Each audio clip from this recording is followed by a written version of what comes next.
প্রথমে আমরা একটা ডিভ নিব এবং ডিভের ভেতর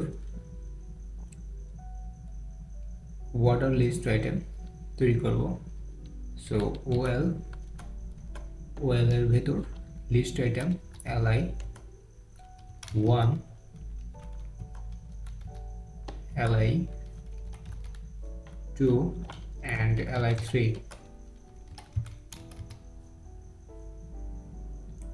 and আমরা আরেকটা ডিভ নেব যার ভেতর unorder list ul li 1 li 2 and li 3 control s and open with live server। দেখতে পাচ্ছেন এখানে list item unordered list and ordered list। প্রথমে ordered list দেওয়া আছে।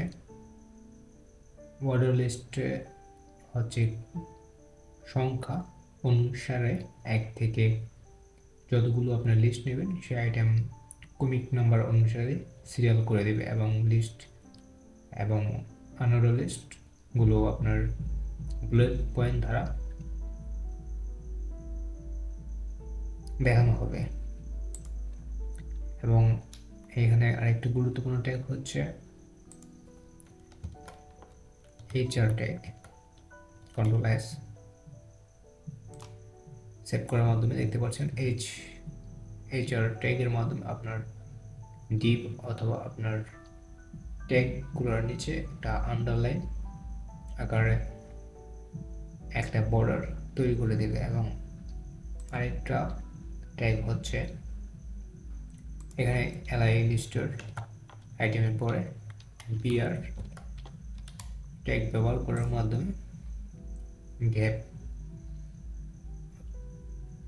এক স্পেস অর্থাৎ একটা ট্যাগের জন্য যে জায়গা সে পরিমাণ গ্যাপ তার পরের লাইনে দিয়ে দেবে।